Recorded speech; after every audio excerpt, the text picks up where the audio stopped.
Boa tarde, pessoal. Eu sou o Renato Ornelas da OpenX. Vamos falar hoje sobre ataques DDoS, detecção, prevenção e mitigação. Falar um pouquinho antes sobre a OpenX, mas antes da gente começar, queria saber aqui da plateia aqui, quem aqui trabalha em provedor de internet? Levanta a mão, por favor. Ah, legal. Quem aqui é de operadora? E da parte de data center? Quem é o pessoal de data center? São áreas diferentes, pessoas que lidam de maneira diferente com essa questão de ataques DDoS, né? O tipo de ataque, o tipo de demanda que cada um desses tem é um pouco diferente. Não falando um pouco sobre a OpenX, a gente fundou a OpenX lá em Belo Horizonte ainda em 2001, então a gente já tem 22 anos, né? E desde o início a gente sempre teve clientes provedores de acesso, então a gente acompanhou lá desde a época do discado, passando pelo rádio, fibra ótica, e fomos acompanhando o grande crescimento desse setor de provedor de internet. E acompanhando, assim, na pandemia, a gente viu tanto que os provedores foram fundamentais no enfrentamento da pandemia. Acho que sem os provedores de acesso, a gente não teria conseguido vencer esse grande desafio que a humanidade passou. A OpenX, então, a gente tem estrutura aqui em São Paulo e a gente gerencia bastante tráfego. Então, a gente fez uma análise semana passada e 8% do tráfego do PTT São Paulo, que é o maior a IXP, né, o ponto de troca de tráfego do mundo, tanto em participante quanto tráfego, 8% do tráfego do PTT São Paulo passa em equipamentos da OpenX. Então esse é um número que nos deixou bastante felizes de saber sobre o tamanho da OpenX. Falar um pouquinho aqui sobre os nossos produtos.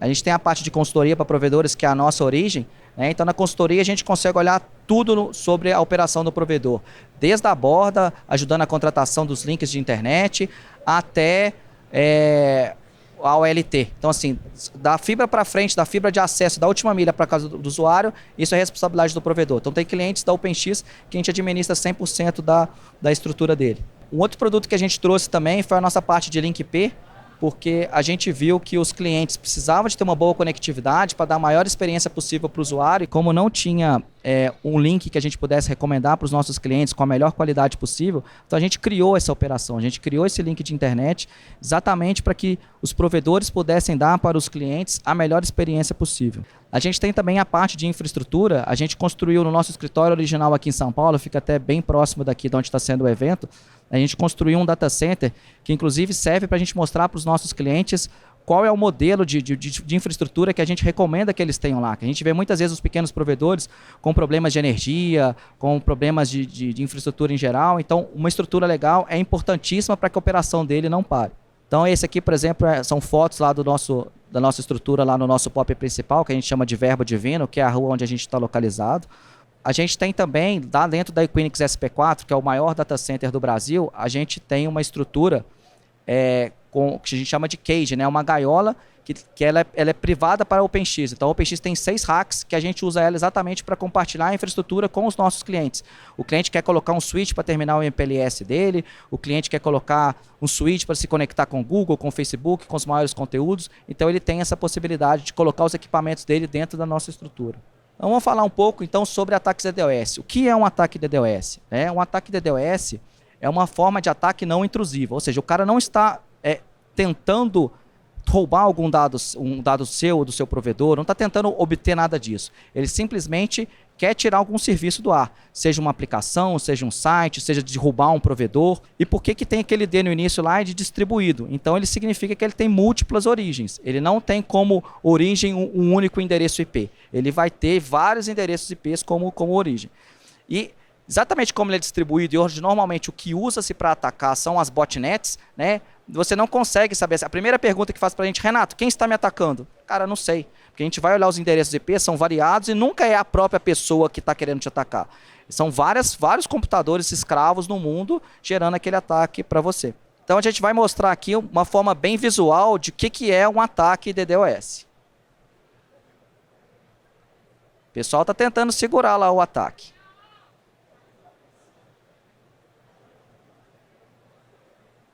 Então a gente pode observar aí que lá na ponta no provedor, muitas vezes ele está tentando segurar, mas ele não tem o recurso necessário para segurar. Porque às vezes o volume de tráfego é muito maior do que ele suporta. Não adianta ele ter lá um super roteador. Meu roteador ele aguenta milhões de pacotes por segundo, mas não adianta se o ataque saturar os seus links. Vai acontecer igual no vídeo aí. Ele não vai conseguir segurar tudo. Falar um pouquinho então sobre o tema da palestra, vamos fazer a definição de cada um dos dos tópicos da palestra. Detecção é você ser capaz de dizer se você está sob ataque ou não. A gente vai ver várias formas que a gente pode utilizar para fazer esse tipo de análise.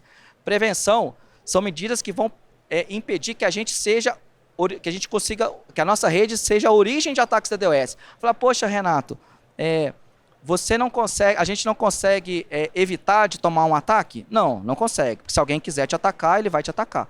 Lógico que a gente pode tentar diminuir um pouco esse risco, mas não tem como você evitar de ser ataque. Mas a gente pode fazer um trabalho para evitar que a nossa rede seja a origem desses ataques. Né? Que ela seja o vetor de ataques, que as pessoas usem a minha estrutura para atacar outros. Então, se todas as empresas fizessem, todos os provedores fizessem esse trabalho de proteger a rede deles para evitar que os outros sejam atacados, se todo mundo fizesse isso, não teriam ataques. É igual a gente pensar uma questão de vacinação. Né? Se todo mundo tomasse uma vacina, a doença ela não teria menos campo para poder propagar. E mitigação são as técnicas que a gente pode usar para minimizar. Então, assim, mitigar não é resolver, minimizar é diminuir. Né? Então, são técnicas que pode utilizar para reduzir o impacto que aquele ataque de negação de serviço vai ter na nossa estrutura. Aí, muitas vezes, as pessoas me perguntam quais são as motivações para um ataque DDoS. Então, assim, normalmente, o que é o caso mais comum é uma questão de chantagem ou extorsão. Então, o atacante ele começa a gerar o tráfego, aí ele entra no site do provedor, vê lá que tem lá o Fale Conosco, lá, que normalmente é o número de WhatsApp, e ele entra em contato com aquele número e fala, olha, queria falar com o responsável técnico pelo provedor, sou eu que estou gerando esse ataque aí, que está causando toda essa dor de cabeça para vocês, eu quero receber um Bitcoin, X de Bitcoin, ou ano passado começou a ter, faz um Pix para mim, né, para eu parar com esse ataque. Outra motivação muito comum, assim, que a gente ouve, eu nunca vi isso comprovadamente, né, que se falam que é exatamente a questão de concorrência. Falam que, por exemplo, às vezes um provedor entra num mercado novo e aí ele começa a tomar ataque. Então ele imagina que ele está tomando ataque porque o concorrente, aquela área que ele invadiu, né, que ele começou uma nova operação, ele não ficou satisfeito com o provedor, então ele começa a ordenar ataque. Nunca vi isso comprovadamente acontecer. A gente já viu, por exemplo, nesse caso que eu falei primeiro, que é da extorsão, um provedor fala, olha, por exemplo, o cara que estava atacando falava, olha, quem está te atacando é o provedor B. Aí ele chegava para o provedor B e falava, olha, quem está te atacando é o provedor A. Então, assim, tentando jogar um provedor contra o outro, né? Mas comprovadamente, isso a gente nunca viu acontecer, assim, algo comprovado quando o cara é preso e etc. E como a gente tem aqui o pessoal de data center, eles sabem muito bem que o maior vetor de ataque DDoS, um grande vetor de ataque DDoS é o público gamer, né? Então é a juventude, a rebeldia da juventude, né? Então o cara tá lá jogando, não quer que o outro fique melhor do que ele no jogo, aí ele ataca o servidor que o cara tá, para impedir que o cara cresça no ranking. Acontece com o provedor também, o cara descobre de alguma forma pelo jogo lá qual que é o IP do cara, então ele ataca o provedor, exatamente porque ele quer derrubar o outro cara para o cara não ficar melhor do que ele no jogo. Então são os casos mais comuns que a gente conhece de mitigação de ataque seriam esses. Falar um pouquinho então agora sobre os tipos de ataque DDoS. Né? O primeiro tipo de ataque que é bastante comum é o ataque volumétrico. E aí quando a gente fala volumétrico, está relativo a volume, pode ser tanto um volume muito grande de bits por segundo, né? Então um ataque de 150 GB, 200 GB, 500 GB, então ele tem um volume de bits muito alto, quanto ele pode ter só um volume alto de pacotes, porque imagina, um pacote ele pode ter só 64 bytes, mas eu vou mandar lá 300 mil pacotes, às vezes é o suficiente para derrubar um roteador, né? Pode ser também que eu possa mandar um ataque com pacotes muito grandes, pacotes 1.300 bytes, 1.500 bytes, então são pacotes maiores, então assim, não vão ser tantos pacotes, mas vai gerar um volume de dados, de bitrate muito alto. A gente tem tipos de ataques que são baseados em protocolos, e esses são muito complicados, porque muitas vezes é uma vulnerabilidade no protocolo, como que é criado, por exemplo, um protocolo como o HTTP, o FTP, etc. É um documento que existe na internet que as empresas vão criar os softwares, vão criar os roteadores baseados naqueles protocolos. Se alguém acha uma vulnerabilidade naquele protocolo, é muito complexo de você fazer essa remediação, né? Porque às vezes envolve da indústria como um todo criar um novo protocolo para substituir. Então, até aquilo, todo mundo começar a usar uma versão nova do protocolo, às vezes vão-se muitos anos. né? Então acontece, por exemplo, uma vulnerabilidade como, por exemplo, no NTP, né? Que você mandava uma mensagem por NTP que ela virava um grande processo de reflexão de tráfego. Era uma falha do protocolo. O que a gente teve que fazer? Desativar esse recurso em todos os servidores. Então, era uma funcionalidade que não pode ser utilizada hoje mais, exatamente porque ela é um vetor de ataques, né?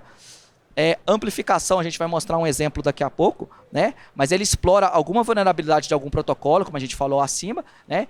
Para poder que eu mande poucos bytes e aquilo vire muitos bytes na resposta. Carpet Bomb e Hit and Run, a gente vai ter um slide específico sobre eles. Aqui o ataque de reflexão e amplificação, que eles têm uma relação. Então, ali a primeira, a mais à esquerda, a gente tem o cara que está comandando um ataque. Por exemplo, se a gente imaginar um provedor sofrendo um ataque, é o cara que o provedor contratou, ou por exemplo, o cara que alguém contratou para poder fazer um ataque com o concorrente, naquele exemplo que a gente deu lá atrás, né? Então, o que ele faz? Ele tem um controle sobre uma botnet. O que é a botnet? São os servidores, dispositivos que o cara tem vulnerabilidade. Por exemplo, às vezes tem uma câmera lá na sua casa que ela tem uma vulnerabilidade de segurança, então ele instala alguma coisa dentro da câmera que ele vai poder controlar a câmera para gerar tráfego, para atacar outras pessoas, outras empresas, né? Então, através desses, às vezes até mesmo computadores. E às vezes uma falha de algum protocolo, ele vai ser usado para fazer reflexão. Então, nesse caso, por exemplo, o atacante, ele comanda o início do ataque, aqueles ali que são os slaves, que é a botnet, ela começa a mandar pacotes forjados para servidores que são vulneráveis à amplificação. Então, por exemplo, ele manda um pacote com o IP de origem com o IP da vítima. Então, eu mando, por exemplo, para um servidor de DNS com o IP da vítima, de origem da vítima. Então, vai um servidor vulnerável, ele não vai responder para o cara do ataque. Ele vai responder para a vítima. Então, por isso que é importante que a gente for ver a parte da mitigação, você ter o controle dentro da sua própria rede para evitar esse tipo de ataque. Um controle simples que o provedor pode fazer evitaria completamente esse tipo de ataque. Falando aqui um pouco agora sobre o fator de amplificação. Então, quando a gente falou dos protocolos que são vulneráveis, então o que esse gráfico quer dizer? Ele quer mostrar para a gente o quanto aquele protocolo explorado, ele amplifica. Então, por exemplo, se a gente olhar ali o tráfego de DNS, que se multiplica por 54. Então, se eu conheço um servidor DNS vulnerável, eu mando 1 megabit de tráfego para ele vai mandar para a vítima 54 megabits. Então, ele multiplica o tráfego que eu mando para ele, vai chegar na vítima 54 vezes maior. Por exemplo, o NTP é 550 vezes. Então, se eu mando 1 mega, vira 500. E, por exemplo, o main cache chega até 51 mil. Assim, eu falo assim, nossa, por que não tem esse impacto todo? É porque, felizmente, o main cache não é um serviço que você tem disponível na internet, tantos servidores assim. Mas se a gente pensar, DNS tem zilhões de servidores disponíveis na internet, né, que podem ser explorados para gerar esse tipo de tráfego, né? Então, são vários protocolos, NTP também abertos, já é bem menos, porque NTP é um serviço necessário, mas não é fundamental como o DNS. A gente sabe muito bem que sem DNS a internet para, a gente não consegue fazer praticamente nada, né?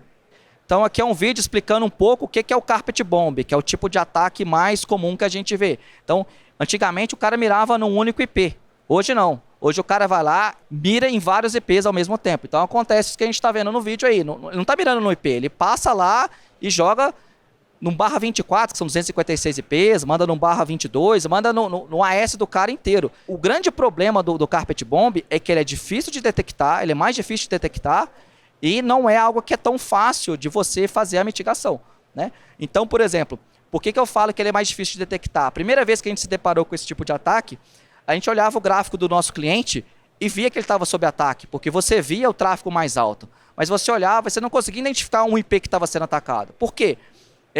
Cada ataque ali era um tráfego de lá 5 mega. 5 mega é um tráfego que um usuário usa no dia a dia. Só que 5 mega vezes 1000 IPs era 5 GB de ataque. Só que imagina o cara manda 30 mega, é 30 GB de ataque indo em direção àquela vítima. Então acaba que é muito difícil de detectar. A gente assim, conhece fornecedores de mitigação de DDoS que eles não são capazes de detectar nativamente um ataque desse tipo. Você que tem que avisar, eu estou sob ataque. Aí que eles vão parar, analisar, não, tudo bem, e vai fazer a mitigação para você. O meio de mitigação está chamando de Hit and Run, né? É um ataque que a gente começou a ver esse tipo de ataque mais ou menos a partir do meio do ano passado. O que acontece nesse tipo de ataque? É um ataque muito rápido. A impressão que a gente tem é que esse ataque ele foi desenvolvido por alguém que entende como funciona a mitigação dos ataques da DDoS. Né? Então ele é tão rápido que muitas vezes até o sistema do provedor detectar que ele está sob ataque, tomar alguma ação para poder fazer, o ataque já cessou. Então eu tomo um ataque, eu pus o IP no black hole lá, que a gente vai ver logo em seguida, eu pus o IP no black hole para cessar o tráfego, mas o ataque já parou. Então assim, acaba que com um esforço relativamente pequeno, o atacante tem sucesso, porque ele gastou pouca banda, pouco das ferramentas que ele tem para atacar o provedor. Então, é um tipo de ataque muito complicado para a gente desenvolver uma forma de lidar com ele. Né? Por exemplo, é um ataque que, com pouco esforço, ele consegue derrubar, por exemplo, roteadores MikroTik, que ainda são utilizados por muitos provedores, porque o MikroTik, como ele é um roteador baseado em software, né, uma quantidade não muito grande, que a gente falou lá dos ataques volumétricos, não muito grande em pacotes por segundo, é suficiente para derrubar um roteador MikroTik. Então, às vezes o cara tem lá um CGNAT que é MikroTik, o ataque direcionado a ele, esse ataque acaba derrubando o provedor inteiro porque afetou aquele MikroTik, mesmo com um volume não muito grande de pacotes por segundo. Né? Esse gráfico ali é de um cliente nosso, para a gente ver assim, como tá vendo, os ataques eles são pequenas rajadas, são rajadas que duram muito pouco tempo.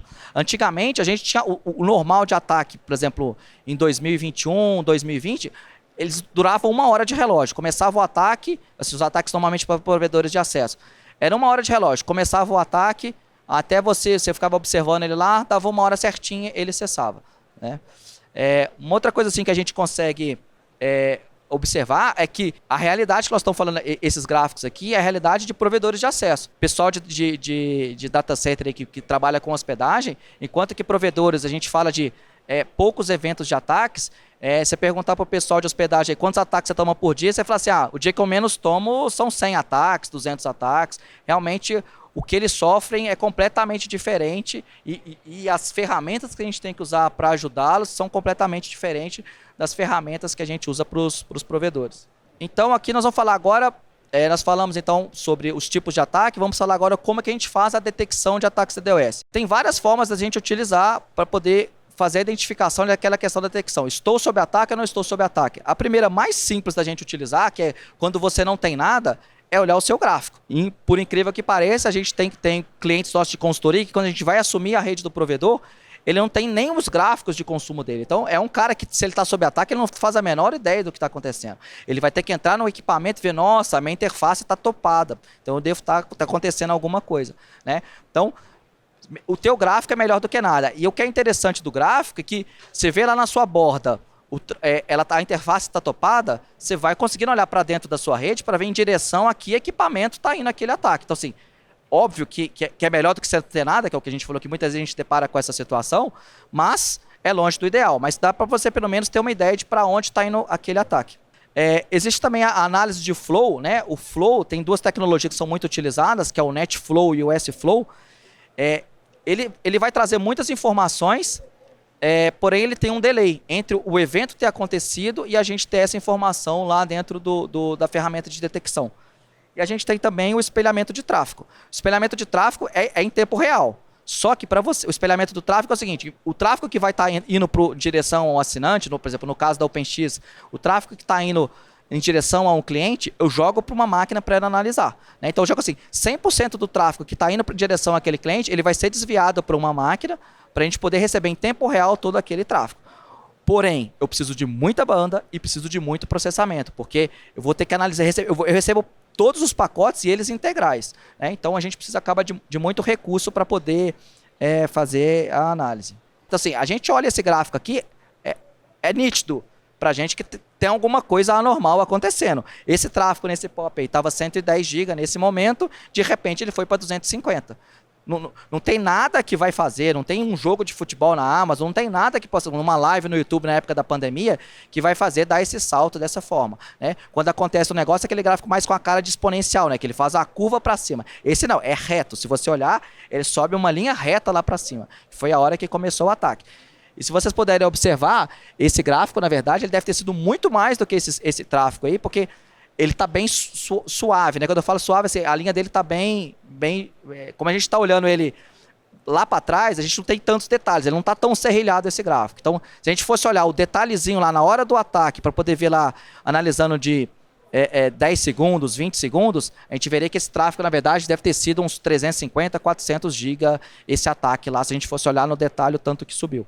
Bom, falar um pouquinho sobre flow, né? Então, se a gente pensar sobre o espelhamento de tráfego que a gente falou lá, o port mirror que a gente falou, que vai ser o próximo slide, eu mandar todo o tráfego, 100% do tráfego, direto para uma máquina que ele vai analisar. Se a gente pensar isso como se fosse no mundo lá da telefonia, é como se a gente estivesse fazendo uma escuta, estivesse escutando todas as ligações que está passando por ali para tentar entender o que está acontecendo, né? O flow é como se, ao invés de eu escutar as ligações telefônicas, eu recebesse a conta de telefone.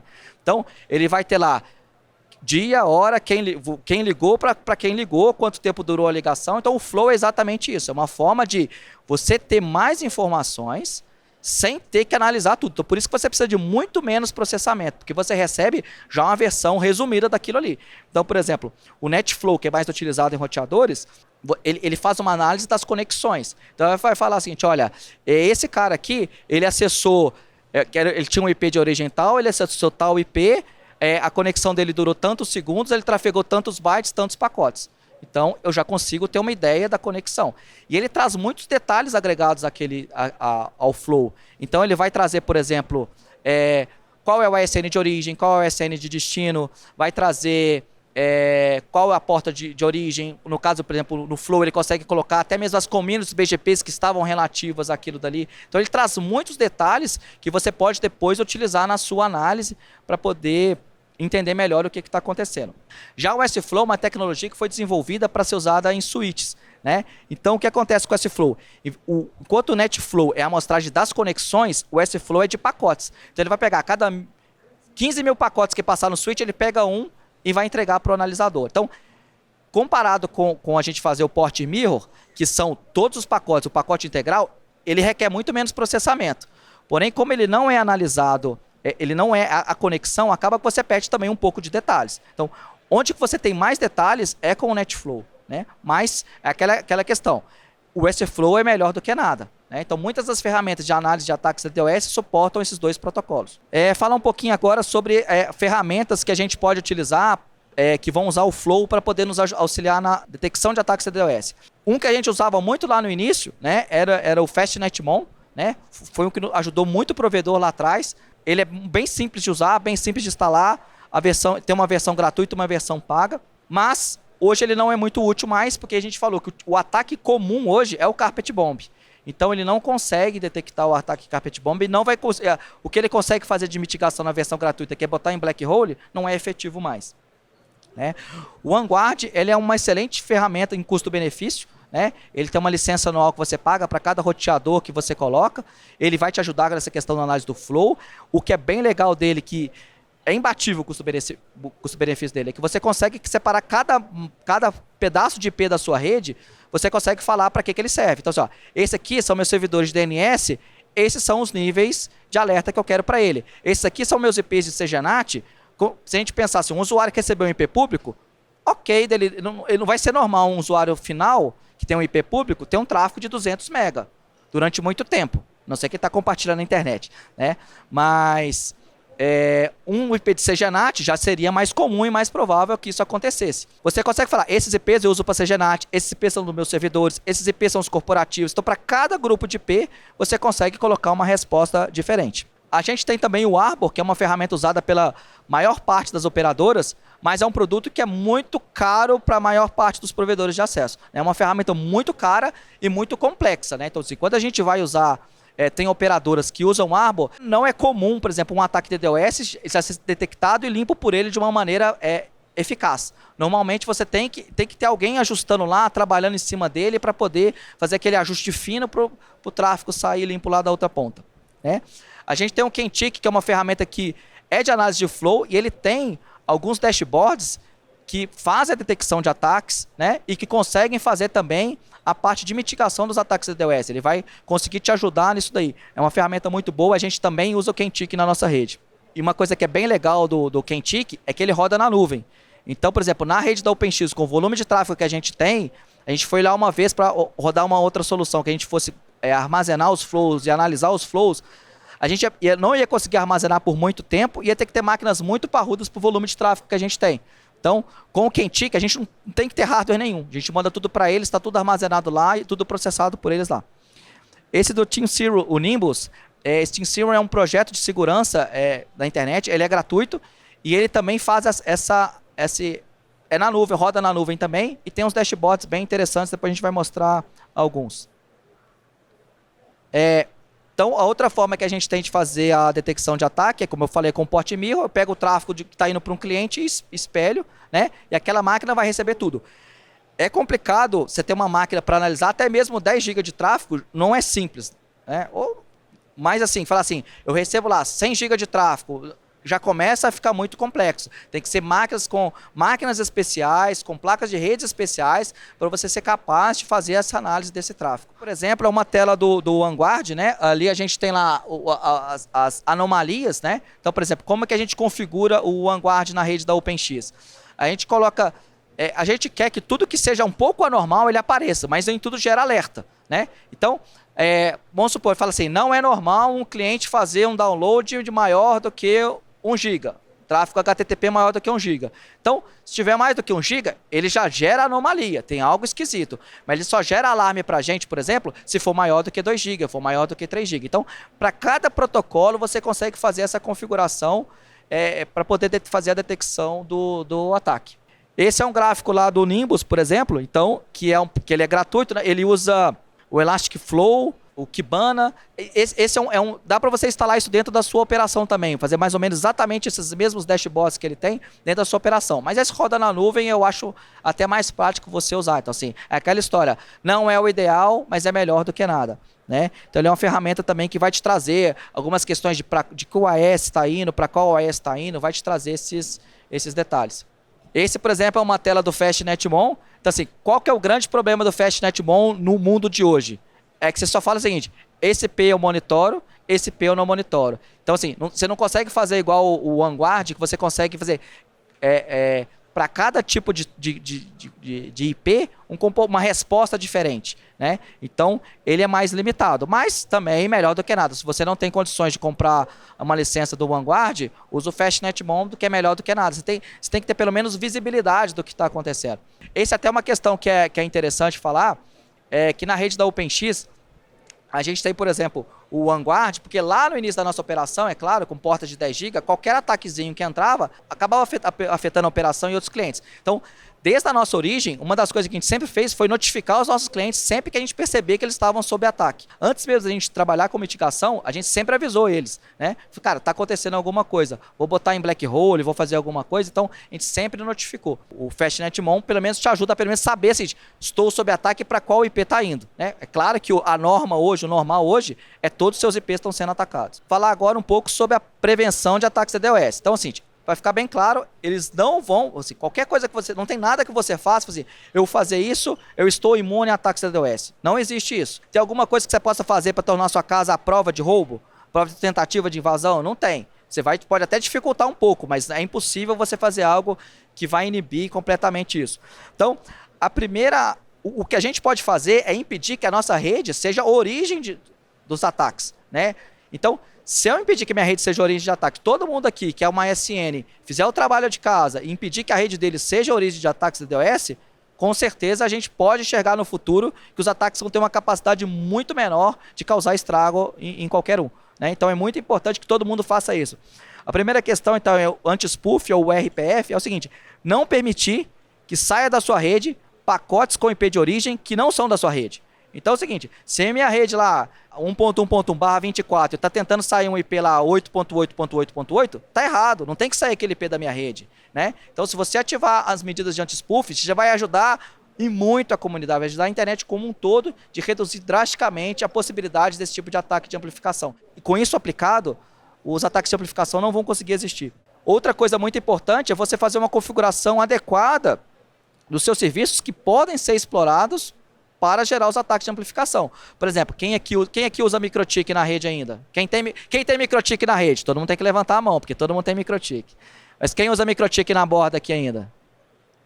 o que acontece? Se você sobe lá no MikroTik para resolver DNS e você não configura a regra, o MikroTik ele não tem uma CL para você falar assim, ó, só os meus IPs internos que podem usar ele para resolver nome. Então, como você não pode fazer isso, ele está aberto. Então, se ele está aberto, qualquer um que mandar uma pergunta para ele vai gerar a resposta. Então, ele vai ser uma caixa que vai poder gerar amplificação. Ele vai criar o ataque, né? Então, é muito complicado. Então, assim, você tem que fazer a configuração direitinho de todos esses serviços que podem ser explorados para que você não seja parte do problema, né? Então, você tem que fazer só essa parte. Outra coisa que é muito importante também, que a gente sempre faz nos nossos clientes, é fazer um filtro para o cliente residencial, você botar um filtro lá para você proteger aquelas portas baixas, por exemplo, a porta que eu uso para fazer a gerência do roteador que está na casa do cliente, porque muitas vezes está lá um roteador com IP público de cara para a internet e tem uma vulnerabilidade lá, igual teve há uns anos atrás, uma falha no TP-Link. O cara entrava lá, conseguia saber o usuário e senha do TP-Link, entrava, instalava alguma coisa e pronto, fazia o que ele queria com o seu roteador. Seu roteador virava, o roteador do seu cliente lá, né, virava um escravo daquela botnet. Então o cara fazia o que ele quisesse com aquela, você passa a ser o cara da botnet, né? Então essa proteção também ajudaria bastante. Então aqui daquele projeto Nimbus lá, um dos dashboards que ele tem lá, o que esse aqui está mostrando é o seguinte, ele está falando, olha, esse IP, eu bloqueei ele para não aparecer o IP, né, mas esse IP está conversando com essa botnet. Então você consegue, o que está acontecendo aqui? Ah, é um cliente meu que está vulnerável, é um cliente meu que está com algum problema, então te ajuda a varrer e achar os problemas. Tem esse outro site que chama Radar.Creator, você vai lá e acessa ele, põe o seu ASN, faz o vínculo dele com o seu ASN. Um dos relatórios que ele te mostra é exatamente aquele dali, ó. O que você é amplificador. Então, esse caso desse cliente nosso lá, ele tem alguns IPs que o SNMP dele estava ativado. Inclusive, ele mostra qual que é o coeficiente que a gente viu lá, qual que é o fator de amplificação. Esse cliente aqui nosso, ele estava com um servidor de SNMP aberto. Se eu mandasse 1 mega para ele, ele mandava uma resposta de 40 mega. Né? Então, é um cara que a gente tem que chegar assim, por que ele está configurado errado? Ah, ele está com alguma configuração, por exemplo, esse caso provavelmente está sem ACL. Então pode ser que um cliente que eu não fiz essa proteção das portas baixas, o cara colocou lá um negócio com a community public, por exemplo, ele está exposto para a internet. Qualquer um que mandar pergunta para ele, ele vai fazer uma resposta grande. Então a gente tem que fazer esse trabalho das portas, e é uma coisa que está sob o meu controle, esse IP está sob o meu controle, esqueci de configurar a ACL. Ah, não está sob o meu controle? É algo que eu posso fechar? Não. Então eu vou notificar o meu cliente para que ele faça a correção, para que ele não seja um propagador de ataques DDoS. Então vamos lá, falar agora um pouco sobre a parte de mitigação de ataques DDoS, né? Então, se a gente pegar o dicionário, abrir o dicionário e ver lá o que significa mitigar, mitigar não é resolver. Mitigar é tornar menos dolorido, né? É dar uma suavizada, né? Então o foco da mitigação é tentar transformar esse problema que é impraticável em algo que seja tratável, né? É claro que vão existir algumas vezes que a gente vai conseguir mitigar com sucesso 100% do ataque, vão existir, mas muitas vezes é o seguinte, vai haver uma porrada de 150 GB, se eu deixar passar 20 GB, às vezes dá para o cara sobreviver lá na ponta, né? Então, o que não pode, se você não fizer nada, é horrível. Fizer alguma coisa, às vezes já dá para fazer alguma coisa, né? Então, isso é importante de saber isso. Não existe uma mágica que eu vou instalar alguma coisa, apertar um botão e de repente vai conseguir identificar o que é sujo, o que é limpo e está tudo certinho. As formas que a gente tem para poder fazer a mitigação de ataques DDoS. A primeira forma que a gente tem é o black hole, né? O que é o black hole? Dentro da rede do provedor ou uma comunicação entre o provedor e o seu fornecedor, né? Quem vende link para ele, o seu upstream que a gente fala, né? Existe alguma community BGP, então, o meu IP lá, 1234 está sofrendo um ataque. Eu anuncio ele para a operadora, marcado uma community BGP, que a operadora vai falar assim, ok, entendo que esse meu cliente não quer que eu pegue o tráfego direcionado a esse IP, vai para ele, porque ele está sofrendo ataque. Então eu vou descartar aqui. A operadora passa isso para as operadoras dela e vai passando assim, então de forma que a internet como um todo consegue conter aquele tráfego de não chegar lá na vítima. Funciona bonito. Só que não é mais prático, né? Porque os ataques não são direcionados a mais um único IP, eles são direcionados a vários IPs. E mesmo que for, por exemplo, a um único IP, o que pode acontecer? Imagina, por exemplo, que eu ataco, o cara tem lá 1024 IPs, mas eu ataco o único IP da única aplicação dele que ele não pode parar. Eu não posso botar aquele IP em black hole. Se eu botar em black hole, eu tive um sucesso total que, por mais que eu não gerei um tráfego enorme, mas se o cara botou em black hole, eu tive sucesso no meu ataque de tornar aquele serviço indisponível, né? Então, muitas vezes você não consegue usar o black hole. A gente tem os famosos Scrubbing Centers, né, que são centros de limpeza de tráfego. Então, o que é um Scrubbing Center? Vai ser dentro de alguma empresa que faz a mitigação, ele vai ter equipamentos especializados nisso, que ele vai pegar o tráfego, que a gente chama de tráfego sujo, que é o tráfego que está misturado lá, o tráfego legítimo mais o tráfego do ataque, vai jogar num equipamento especializado, aquele equipamento vai achar algum padrão do ataque para fazer a limpeza e entregar o tráfego limpo. Então, sobre o Scrubbing Center, é um equipamento dedicado para fazer a limpeza do tráfego, né? E aí que vem um pouco do problema. Às vezes a gente coloca o Scrubbing Center, a configuração muito apertada, quando eu falo assim, muito apertada, assim, muito restrita, querendo não deixar passar nada. Então, às vezes, aplicações legítimas, eu quero acessar meu Internet Bank aqui, não funciona. Vou acessar tentar fazer meu cliente fechar uma VPN, não funciona. Porque a configuração da mitigação está muito apertada, está muito rígida, né? Então, acaba que ele não vai deixar o tráfego legítimo passar. Se ela, por outro lado, for muito frouxa, ela pode deixar, assim, lógico que ela vai segurar um pouco, mas pode deixar que uma parte do ataque que passar, imagina um provedor que tem um link de 10 GB, entrou um ataque de 150 GB, a mitigação segurou 130, passou 20, os 20 que estão passando é suficiente para atolar o link e deixar o cara indisponível. Então, é um compromisso que você tem que fazer entre deixar muito apertado e talvez parar alguma aplicação naquele momento, ou deixar muito frouxo e passar um pouco do ataque, né? Essa é outra coisa importante, que quanto mais próximo de você tiver o centro de mitigação, melhor. Eu contei uma operadora que quer ter um centro de mitigação na Europa. O que acontece? Todo o tráfego, mesmo o tráfego que é nacional, ele vai ter que levar lá para a Europa para tratar lá e depois trazer de volta para o Brasil. O que isso significa? Um aumento da latência, vai prejudicar a qualidade do serviço que você está entregando para o seu usuário. Outra coisa muito importante, tem algumas mitigações que se usam túneis, né? Tem algumas que você fecha um túnel com eles para poder fazer a mitigação, e tem algumas que no meio da mitigação dele tem túneis envolvidos. Então, quando você tem túnel, é aquela questão, o túnel não vai passar o pacote de 1.500 bytes. Então, toda vez que você diminui o tamanho do máximo do pacote, você está degradando a performance. Então, veio do pacote 1.500, vai passar 1.400 e alguma coisa, aí tem mais um outro túnel, vai passando, vai diminuindo. Então, você está degradando a performance. Um pacote que poderia levar 1.500 bytes, levar menos, ele vai passar menos banda do que ele deveria estar passando. FlowSpec é uma tecnologia que é o seguinte, é uma seção BGP, igual a gente usa para poder propagar os nossos anúncios, para poder ter o tráfego na internet. Ela é uma tecnologia que usa o BGP para propagar regras de firewall, né? A regra ela pode ter três ações. Permita esse tráfego, nego esse tráfego ou limita esse tráfego. Então eu posso falar o seguinte, com o FlowSpec, olha, esse meu /24 aqui, eu quero que você limite, eu sei que nele não tem, é só servidor, então não tem muito tráfego, limita ele em 150 MB. Então se entrar um ataque de 10 GB direcionado a ele, a operadora, a borda, o roteador, vai limitar aquela banda e deixar passar só 150 MB. Né? Então ele não vai passar lá para frente. É uma tecnologia fantástica, tem os seus poréns, né? Que poucas operadoras suportam essa tecnologia, né? São poucas operadoras que trabalham com o FlowSpec, né? Dá para entender um pouco o porquê que poucas aceitam o FlowSpec. Um dos motivos, por exemplo, já teve um caso há uns 2 anos, acho que foi no meio da pandemia, da Level 3, por exemplo, que um sistema deles, ou algum operador deles, subiu uma regra de FlowSpec bloqueando a porta do BGP. Então o que aconteceu? Bloqueou a porta do BGP, subiu essa regra, e para o FlowSpec ser interessante, ele tem que propagar na rede inteira da operadora, né? Você se conter o ataque o mais longe possível, mais perto de onde está sendo originado. Então, subiu aquela regra bloqueando a porta do BGP, o que aconteceu? Caiu o BGP da operadora inteira. Deixou de ter a regra do FlowSpec, o BGP voltava. Aí vinha aquela regra de derrubar o BGP, derrubava tudo. Então ficou assim, a Level 3 ficou umas 6 horas fora do ar, né? Exatamente por causa do FlowSpec. Então você fala, Level 3, quero ativar o FlowSpec com vocês. Eles, não vai rolar.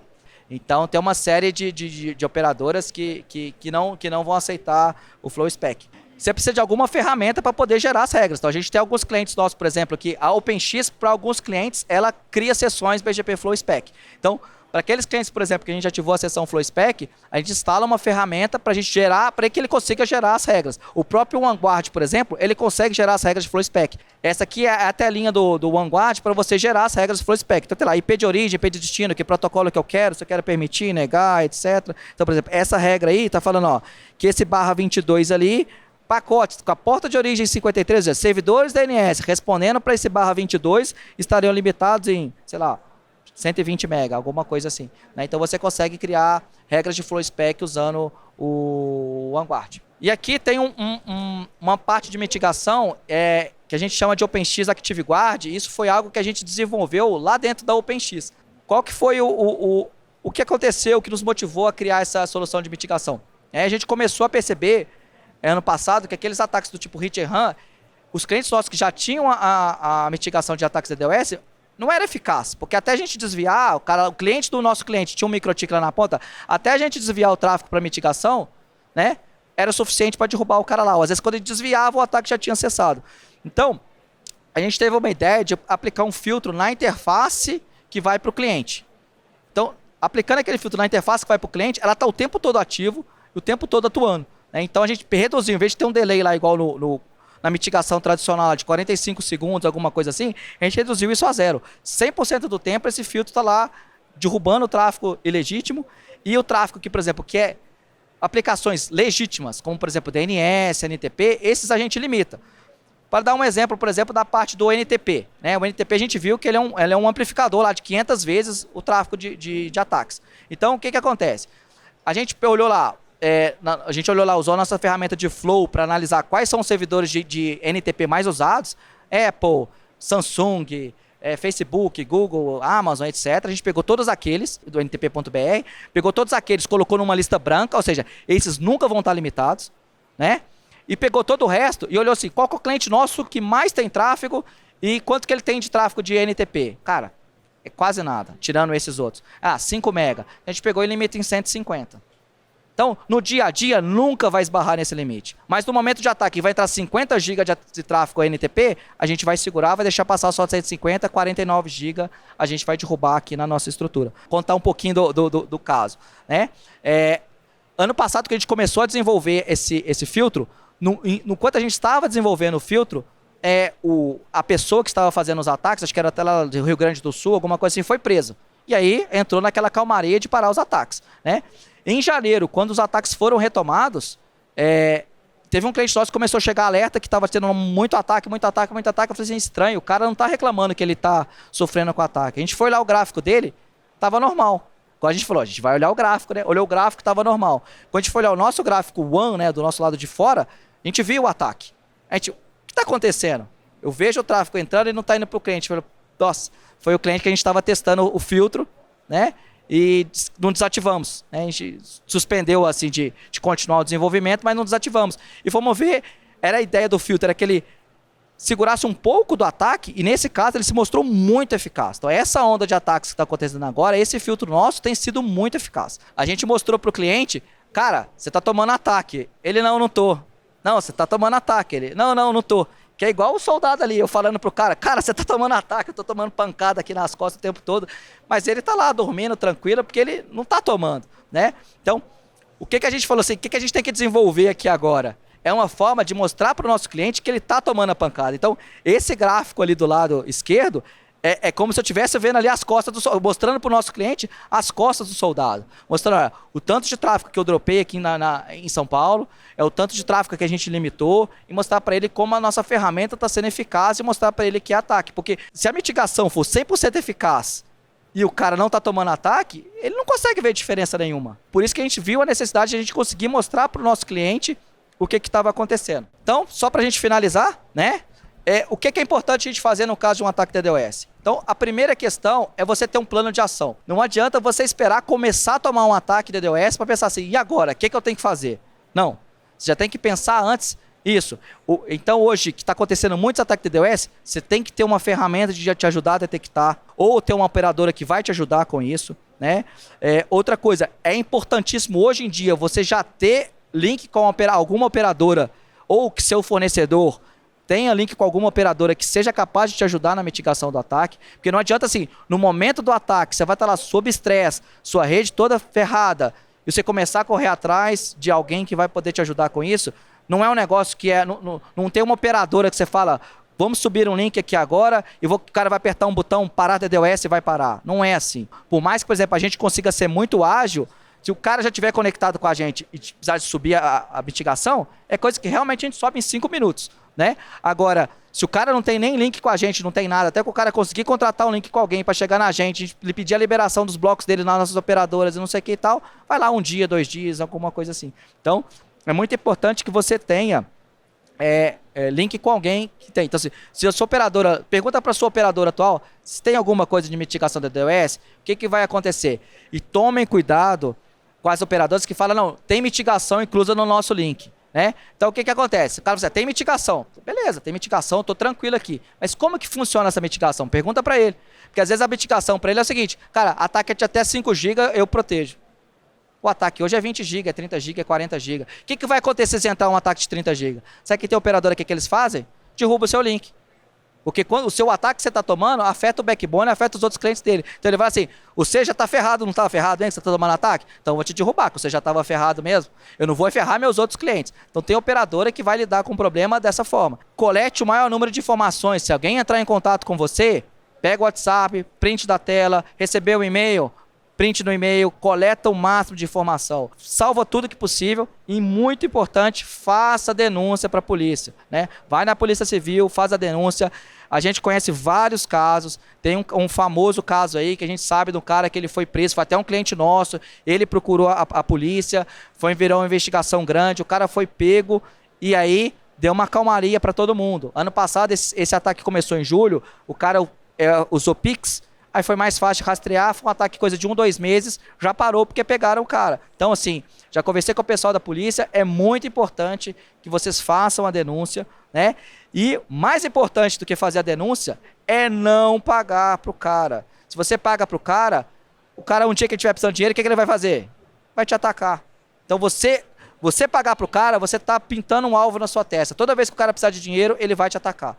E esses caras se conversam, cara, ataca o fulano lá que ele paga. Então assim, não paga. Toda vez que você paga, você está ajudando ele a financiar os próximos ataques que ele vai fazer, né? Não é o comum hoje essa questão da extorsão, mas acontece. Então é muito importante que vocês não façam pagamento. Eu sei que é sofrido, eu sei que é doído, a gente acompanha isso no dia a dia.